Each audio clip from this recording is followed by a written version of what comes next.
Hello everyone, welcome to I exam B. इसमें बहुत स्वागत है आप सभी का एग्जाम बी के इस प्लेटफॉर्म में to make your preparation 50% faster. So दोस्तों, मेरा नाम है कैलाश तिवारी और आज की इस वीडियो में हम डिस्कस करने वाले हैं एग्रीकल्चर स्टूडेंट्स के लिए जिन्होंने अपना एग्जामिनेशन नाबार्ड का फॉर्म एग्रीकल्चर स्ट्रीम से फिल किया है। उनकी फेज 2 प्रिपरेशन कैसे होनी चाहिए, क्योंकि कई सारे स्टूडेंट का कमेंट आ रहा है। हालांकि मैं आपको एक चीज बताऊं, मैंने फेज 2 के पेपर के लिए या एग्रीकल्चर कैसा आता है वो मैंने पहले भी वीडियो बनाई थी। बट अभी क्योंकि प्रीलिम्स हो चुका है, उसके बाद से आप शायद आप लोगों ने नहीं देखी होगी, तो हम एक बार दोबारा से डिस्कस करते हैं इन सारी चीजों को।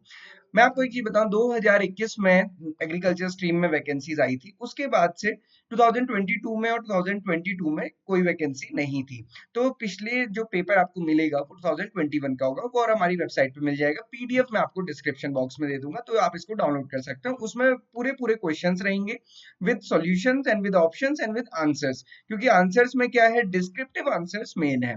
तो यहाँ पे हम डिस्कस करने वाले हैं एग्रीकल्चर स्ट्रीम का प्रीवियस ईयर पेपर या फिर पैटर्न।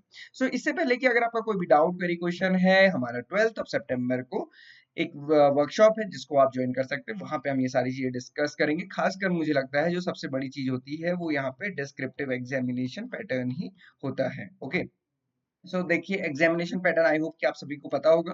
पेपर वन होता है जिसमें जनरल इंग्लिश का एग्जामिनेशन होता है। ये डिस्क्रिप्टिव इंग्लिश भी हम इसे बोलते हैं। 3 क्वेश्चन इसमें आते हैं, लेटर राइटिंग, ऐसे राइटिंग और प्रेसी राइटिंग। तो ये 3 क्वेश्चन होते हैं और 100 मार्क्स का ये रहता है। 90 मिनट्स इसमें टाइम दिया जाता है। टाइम सफिशियंट होता है क्योंकि लेटर राइटिंग लगभग आपको 200 वर्ड्स में लिखना है, ऐसे राइटिंग 300 वर्ड्स में लिखना है, प्रेसी राइटिंग 120 वर्ड्स में लिखना है। तो इतना मोर देन सफिशियंट टाइम आपको दिया जाता है। इसके बाद इंटरवल होगा, बीच में आपको गैप मिलेगा, वहां पे आप बाहर जा सकते हैं। उसके बाद 2 घंटे के बाद पेपर 2 शुरू होता है, जो आपका स्पेसिफिक स्ट्रीम माने एग्रीकल्चर का पेपर होगा। इसमें 30 ऑब्जेक्टिव क्वेश्चन होंगे और इस 30 ऑब्जेक्टिव क्वेश्चन में भी 10 क्वेश्चन 1 मार्क के होंगे, 10 मार्क हो गए। 20 क्वेश्चन 2 मार्क के होंगे, तो ये 40 हो गया। तो ये टोटल 50 मार्क्स हो गया।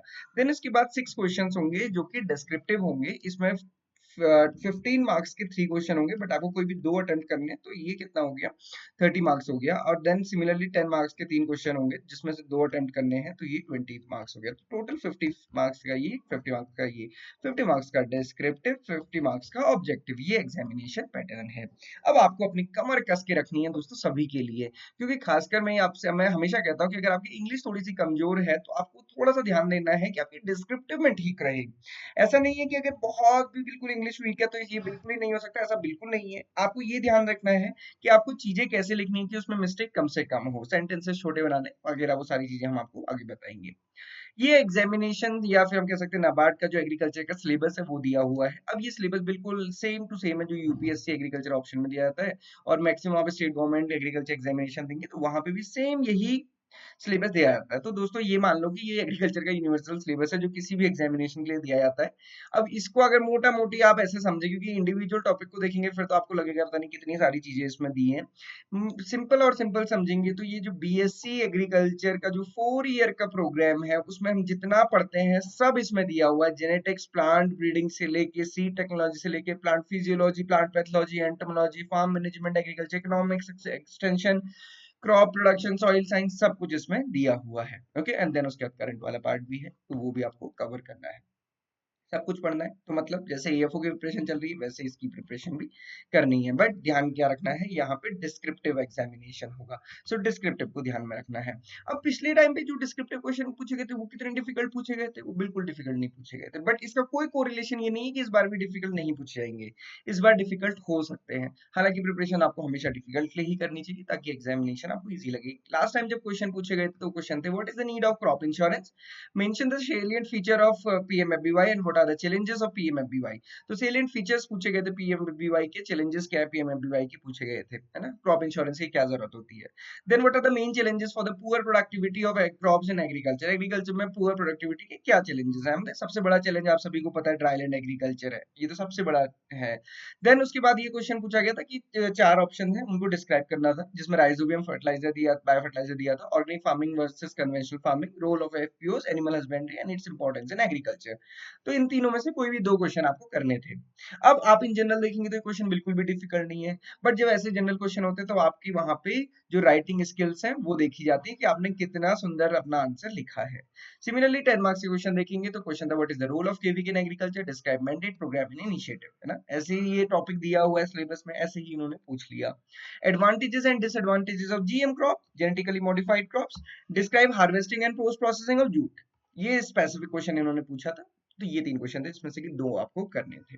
अब आप खुद देख सकते हैं कि एग्रीकल्चर स्टूडेंट के मुझे नहीं लगता कि ये क्वेश्चन कोई भी ऐसा था बहुत डिफिकल्ट था, वो जेनेटिक्स का भी पूछ लेते, जबकि उस बार जो जर्नलिस्ट स्ट्रीम में थे वहां पे एनिमल हस्बेंड्री की ब्रीडिंग मेथड्स पूछी हुई थी, बट यहाँ पे ऐसा कुछ भी नहीं पूछा था। ऑब्जेक्टिव क्वेश्चंस की बात करेंगे तो प्लांट फिजियोलॉजी से रिलेटेड क्वेश्चन थे, म्यूटेशन से रिलेटेड, एक्टिव फॉरेस्ट्री से रिलेटेड, हर्बिसाइड्स, मैंगो। तो दोस्तों इसमें ये वाला क्वेश्चन, ये वाला क्वेश्चन और ये वाला क्वेश्चन डिफिकल्ट था, वो इतना आसान नहीं था कि इजीली हो जाए, उसके लिए बहुत डीप अंडरस्टैंडिंग चाहिए फिजियोलॉजी की। फिजियोलॉजी की डीप अंडरस्टैंडिंग ऐसा समझ सकते हैं कि आपको क्लोरोफिल के जितने भी क्लोरोफिल होते हैं उनके फॉर्मूले पता होने चाहिए, फ्लेवोनॉइड्स की सारा क्लासिफिकेशन पूरा अच्छे से पता होना चाहिए था। तो ये डिफिकल्ट टाइप था, म्यूटेशन भी डिफिकल्ट टाइप था, हालांकि 1-2 क्वेश्चन से पॉइंट म्यूटेशन वगैरह सिंपल थे, बट उसके आगे डिफिकल्ट थे। हर्बिसाइड्स तो डिफिकल्ट हो ही जाता है जब वो बहुत स्पेसिफिक पूछ ही लेते हैं तो। देन 1 मार्कर के क्वेश्चन थे तो देखो ये क्वेश्चन तो कई बार आपने देखा आईबीपीएस पूछ चुका है कि सॉइल इरोजन इक्वेशन में के स्टैंड फॉर व्हाट।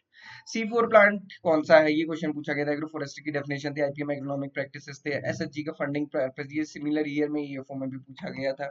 यूरिया से रिलेटेड एक क्वेश्चन पूछा गया था, डेफिशिएंसी सिम्टम, उनकी कैरेक्टर और अर्ली क्रॉपिंग, इस टाइप के क्वेश्चन पूछे गए थे। तो 1 मार्कर क्वेश्चन तो इतने डिफिकल्ट नहीं थे, 2 मार्कर क्वेश्चन डेफिनेटली डिफिकल्ट थे। अब ये 30 मिनट में करना होता है क्योंकि ऑब्जेक्टिव पार्ट, बाकी 90 मार्क डिस्क्रिप्टिव के लिए होता है, तो ये थोड़ा सा डिफिकल्टी तो यहाँ पे है ही, कि आपको ये समझ के चलना है कि 2 मार्क्स का और 1 मार्क्स में चीजें गड़बड़ होती ही हैं।